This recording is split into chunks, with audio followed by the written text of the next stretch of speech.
Hello, everyone. Welcome back to another portfolio review.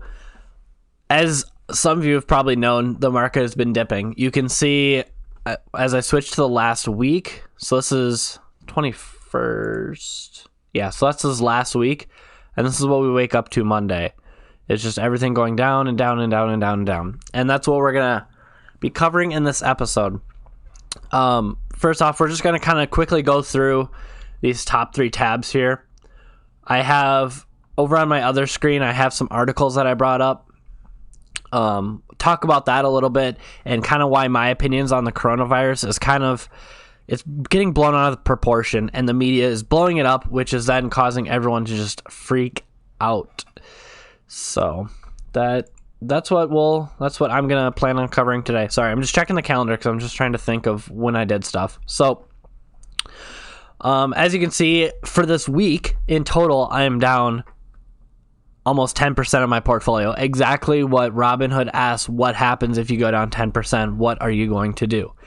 And I did exactly what I said I was going to do. I bought more stocks, and we're going to kind of go into that a little bit more up here and some of the great deals I got. Part of it helped from my tax refund. Instead of putting it all towards debt like I planned on, which... Actually, shoot. Let me just pause it here because I actually want to do something really quick, and I'll be right back. All right, so yeah, I just had to do something really quick because I forgot I got paid today, so I kind of did some more paying on stuff. So we'll kind of talk about what I did instead. So as the week went on, this was like around the point that I got my tax refund. So then I decided to put, I think if I go into, account and history. Since I had a windfall, I was planning on putting the $500 in here and in M1 towards my loan, but I was like, you know what? Right now, like everything's just dipping. Is now a good chance for me to get some good buys, and that's exactly what I did. I looked at my portfolio and I saw what was really low. I was able to buy 3 shares of Wells Fargo, 4 shares of Kraft, 5 shares of Ford, British Petroleum. I got 2 more. Altria Group. I got 2 more shares.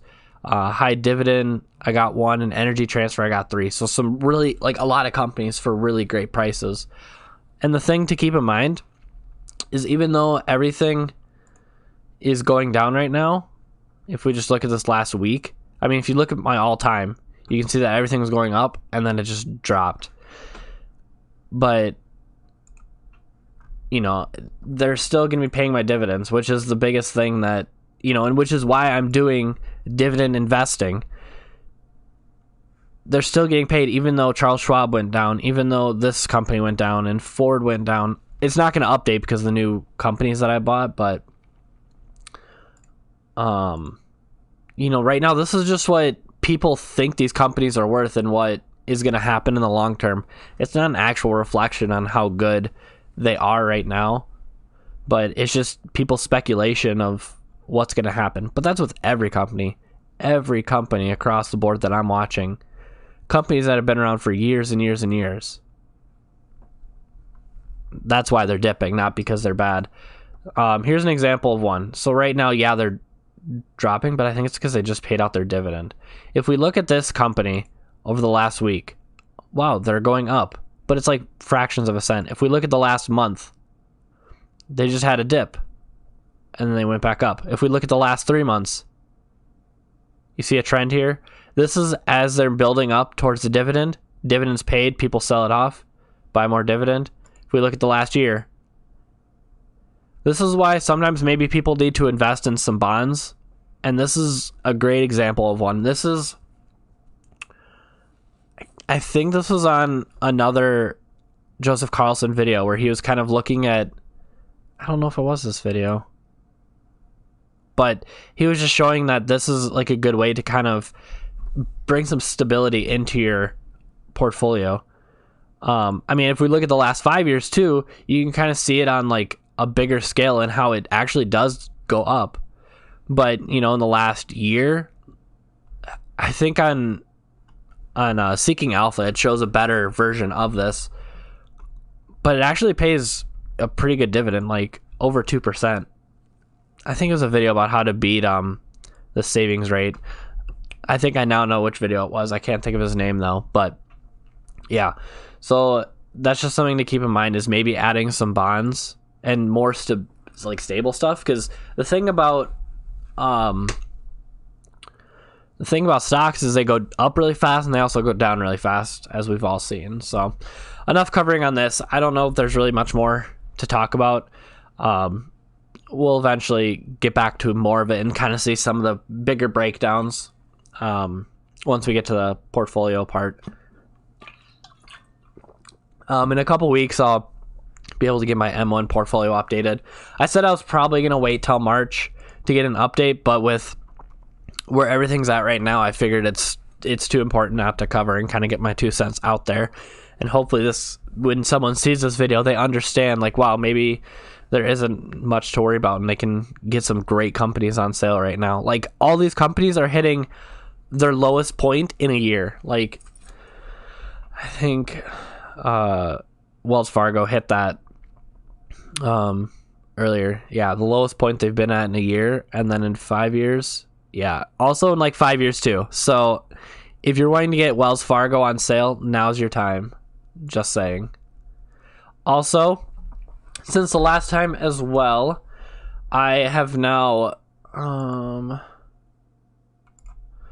say I wanted to buy some Ford. I can now buy it in dollars, and I can do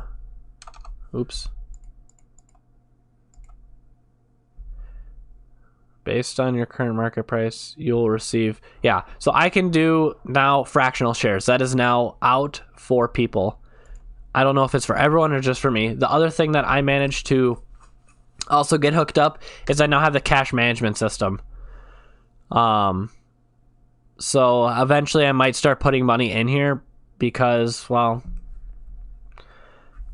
honestly, like, that's a little bit better than Capital One, and I already have it set up, so that might be something that I will do. So probably next month I'll start putting some money in here and kind of see how it goes. Excuse me. I also think it might be easier if I keep like big money on the sideline. It's easier to get that transferred in because, you know, if something like this happens and the market dips like this, I can start putting some more money in and refill it later, rather than having it in this bank account and then wait for it to transfer. Yeah. I mean, Robinhood at least gives you instant access, so it's not the biggest of deals, but just something to keep in mind. So anyway, done on this. Moving on to M1. I'm still here. All right. So you can see I am now down over $100 in my portfolio, which again is, I think this one's only 5%. Oh, it says 10% return all time. So in the last week, last month, you can see that's just getting worse and worse. Actually, if we do look at the last month, you can see that stuff started to go down right here. I bought more, and it's gone down some more. I've invested $2,100 into this portfolio, and you can see I have lost some money, which is fine. I totally don't care for the fact that I know everything's going to go back up, and I was able to get a lot of companies for good prices, so I'm totally not upset. Just trying to see. Got some other dividends from Costco and Royal Bank and got taxed right away, but yeah, I mean, I was able to get a lot of companies, you know, just straight up, and I was able to get some good prices on them because they were a little bit lower than they have been in the last year. So, you know, I was able to do a lot for this portfolio. Not a whole lot to show off. I'll be kind of eager to see, you know, what my income from this last month was and kind of update that part. But yeah, it's just showing you that both my portfolios are going down, which is definitely a normal part of the process here. Last thing to show off, not necessarily that I want to show you my retirement account, but just the note that comes up when you come in is important information regarding market volatility. In light of some recent market volatility, remember that your retirement plan is intended for the long-term investment. That's exactly what both these are. I'm not here for the short-term buy and sell. Attempts to time the market are rarely successful. One way to manage risk over time is to ensure you have a diversified portfolio that is rebalanced through up and down markets. Keep your individual needs, goals, and time horizon in mind, and consult with your financial advisor, which I'm my own financial advisor. I already know this stuff. Is there more for me to learn? Absolutely, and I am more than willing to do so. It is important to note diversifications, blah, blah, this, that. So in my Robinhood, I am very well diversified. And when we go to this, I'll show you that. But, I mean, this is kind of what I was saying is like, maybe throw in some of these to help ease the pain, because right now I don't really. What else was I? Oh, yeah, I don't know. Let me see. Yeah, but I mean, it's just going to come back up, and these companies that I bought at the low, I'm going to make a whole lot more money on. Think Charles Schwab and TD Ameritrade. I bought it near the low, and it came up, and it gave me a big portion of what my market gains were. I remember what I was going to say. So I bought like right around here. I thought I was buying the dip, because then I started seeing everything go up, and I'm like, all right, nice, everything's going back up, and then it went lower. So you can't really always buy for the dip. You try what you can, but yeah, you really can't. So bringing over this article then, we're going to start with this one. And you can read through this article. It is coronavirus live updates. Officials rush to respond to the drumbeat of new cases. Updated 3 minutes ago, New York Times. Hurrah. The main thing is 83,000 people in 53 countries have been infected. Many patients are linked to Italy and Iran. So now I got to find my little section. Again, it's tough to know based on my next article how fast, how many countries, but just looking at the numbers, we can kind of see stuff. So far since January, 83,000 people have been infected in at least 53 countries, and 2,800 have died. New infections outside of China are now outpacing within the country. So yeah, that is scary. A lot of people are getting sick. But when it comes down to it, a lot of these viruses just end up becoming the flu and have very similar cases to the flu. Again, these are just two articles, just two snippets. So kind of take it with some grain of salt. But the point that I'm trying to make is, don't get so worried, because remember H1N1 and the flu, the bird flu and the cow flu and every other one. Like, we have always had these flus. They've come. They've done their damage, and then they left. A lot of these people that have died, who knows how old they were. If they were young children or old grandparents, they're probably going to die because they have weaker immune systems than people that are between the ages of 18 and like 45, will say. You can't really say, oh my gosh, that many people have died and it's growing every day. That is crazy. Let's take a look at this article from the 2018-2019 flu season. I also, again, picked out a sampling. The past flu season was the longest in 10 years, says CDC. 2018-2019 flu season. So I'm assuming that wasn't last year, but it was the year before. It lasted 21 weeks.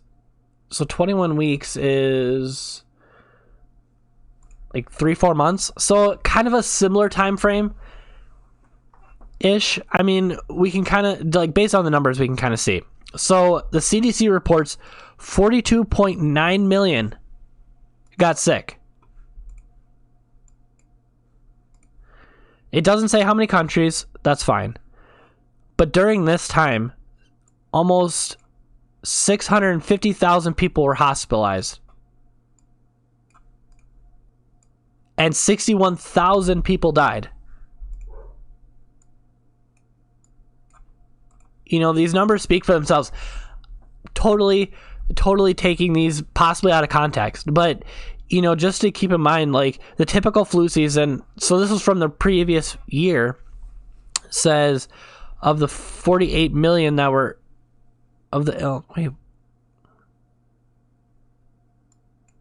Okay, so yeah, it's just more numbers, but it's just, you got to understand that all these viruses and flus and whatnot, they come and they go. So if you're worried and you're pulling out of the market, you're locking in your losses. But if you're someone like me that knows this is only temporary and people are going to get it fixed or figured out or find something that works for it, you're just going to be winning in the end. I don't care about this number right here. I really don't care, because I know it's going to bounce back up. They're like, yeah, it totally sucks that, it's been slowly going up and then all of a sudden it just drops off the canyon. But it really doesn't matter to me. You know, you can only do so much. So whatever. Moving on to the stock portfolio. This is where we can kind of lock in and see some of the numbers here. A lot of the ones that are still in the green by like huge margins, by huge-ish margins, are because I bought them for $0. So like another one right here, Sprint, it's because I got $0. They're still at 9.13, which is actually kind of surprising. Oh, that's AT&T. Oops. Sprint, just an S. There we are. So although they've dropped a little bit, I mean, they've still been... Oh, they were like way up here earlier in the week. That would have been a good spot to lock in your losses. But either way, they're still like way above and beyond where they were like a couple weeks ago. But yeah, just to kind of get those numbers out of place. A lot of the ones that I bought dipped even lower. Totally fine, because I know it's going to come back up, because I originally bought them for like $8, but I was able to lower the average cost of Ford and Kraft. I was able to bring it down lower, so it helped quite a bit. It's just I have a lot more shares, so a $1 loss over 8 shares is going to be an $8 loss minimum, just to put that in perspective. My Wells Fargo was at an average of $50. I dropped it by almost $2.50, so again, multiplied by 6, that looks like a lot bigger of a loss. So I think that's where a lot of this portfolio loss is coming from, is just the companies that I have a lot more of now can be really tricky. Just fine. So yeah, just kind of going through the numbers, you can see a lot of the red. Totally fine. Because again, this is the main part that I am looking forward to, is the dividends. This is the income that's always coming in, no matter what. No matter where these companies go up and down on this scale, I'm still going to be getting this paycheck coming in. Nothing's changed. I'm still going to get these March dividends. I'm still finishing out February and going to get these dividends. Just because of what happened these last couple of weeks doesn't change anything. And you can see that from month to month, it's slowly starting to go up. You know, it might have somewhere it goes up and down.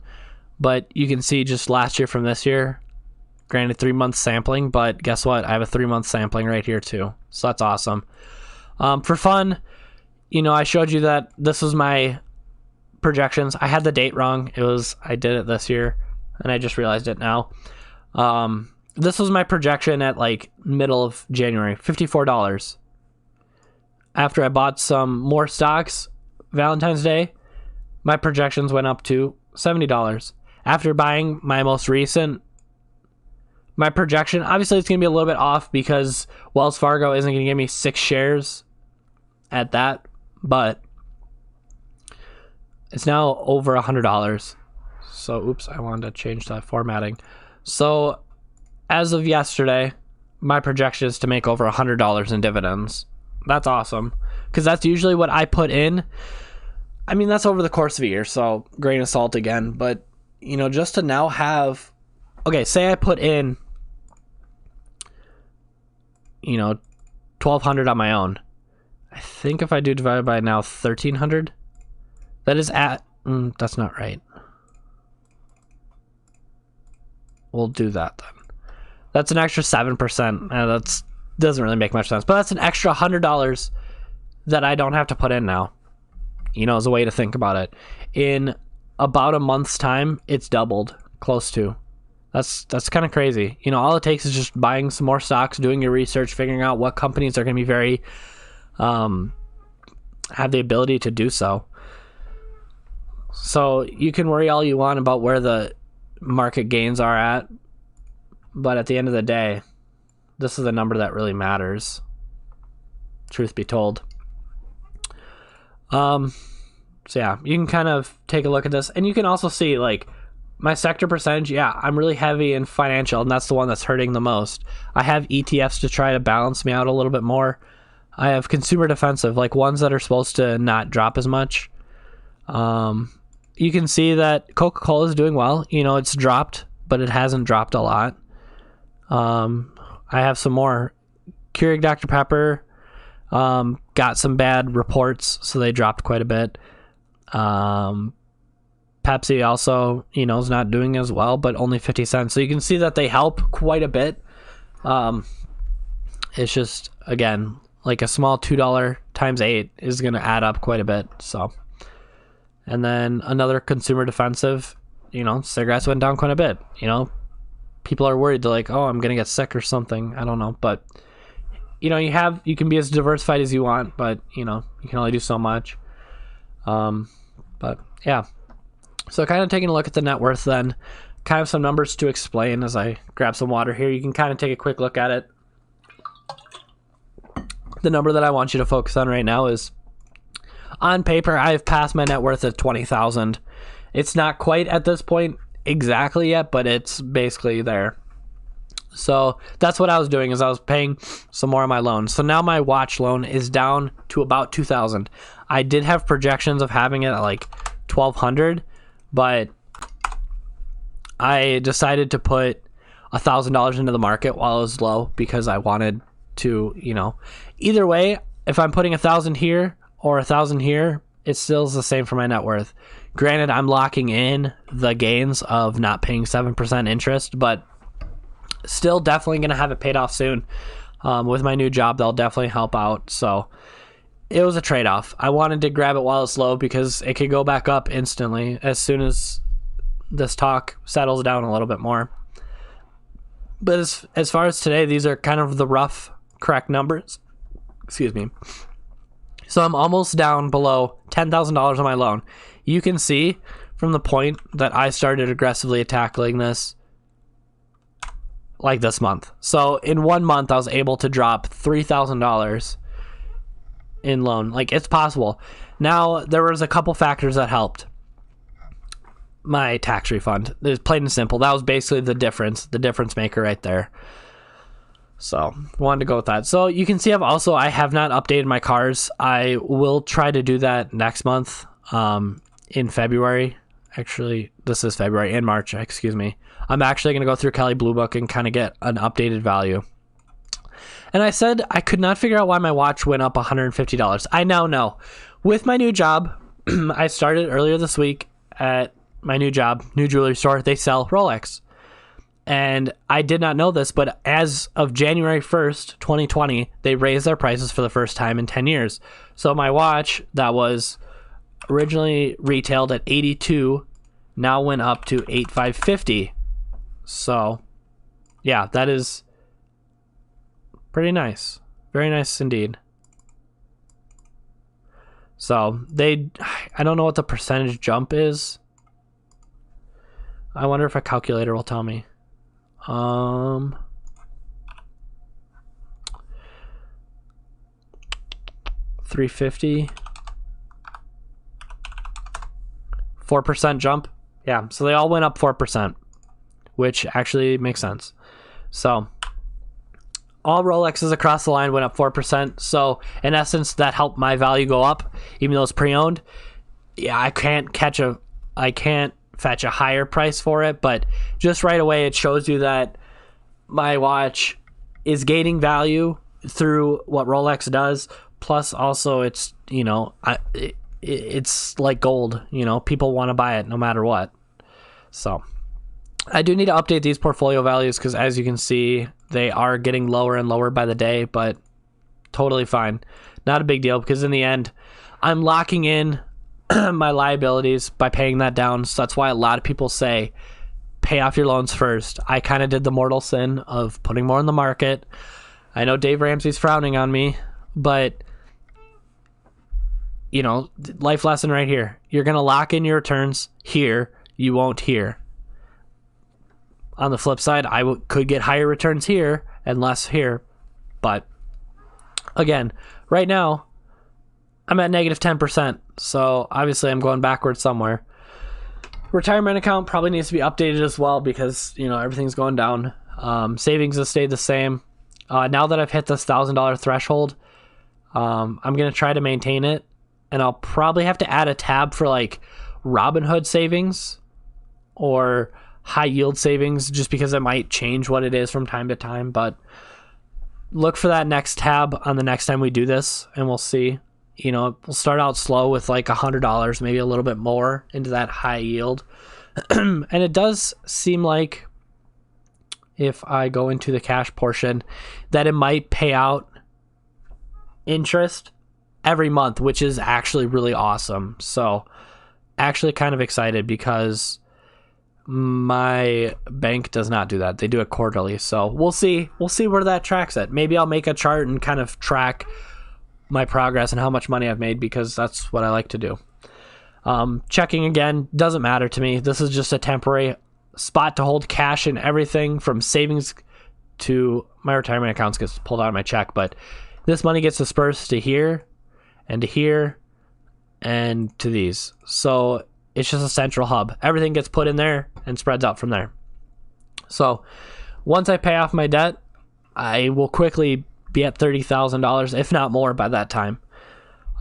Selling my car will help quite a bit because that $8,000 will go right here, making this $1,000. So it should still remain the same in the end.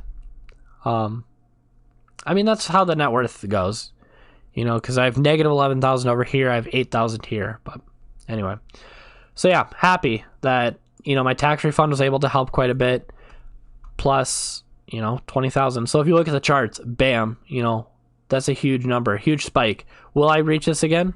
Probably. It's possible. You know, there's points where money grows money. But I probably won't have it for a while, but that's okay. You know, I'll kind of probably sink back down here and kind of go back and forth.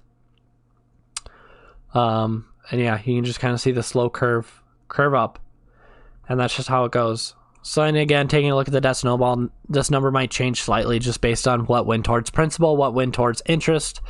But, you know, if I paid off $5,000, that's almost $5,500. That's a lot, you know, that's amazing. And just working on getting this done so then I can start working on that, which is a lower interest, which is a whole lot nicer. But, you know, you can see just, see if I can just do some quick numbers here and maybe get people to realize some things. So the original loan was $11,605. Gonna wrap up here. So 55 months it would take me to pay that off. So now if I can get another calculator. It's not as easy when I have things in the way. But now if I were to just do like $5 more, that same balance, oops, 215, 53 months. So like a whole month sooner. Not a whole lot, but you know, every little bit counts. But that will be until I pay off this and then I'm able to snowball that on top. But anyway, guys, I just wanted to give you my 2 cents on kind of how I feel about this whole coronavirus talk, mumbo jumbo, in my opinion. I mean, I'm sure since I've started recording, we've gone down a little bit more, me specifically. But that's all right. I know it's going to bounce back up, and I'm excited in 2 weeks to show you where my portfolio is at after it turns around. If it continues to go lower, I'm going to continue to put in. You know, it is what it is. It happens. So anyway, guys, thank you so much for watching, and have yourself a good day.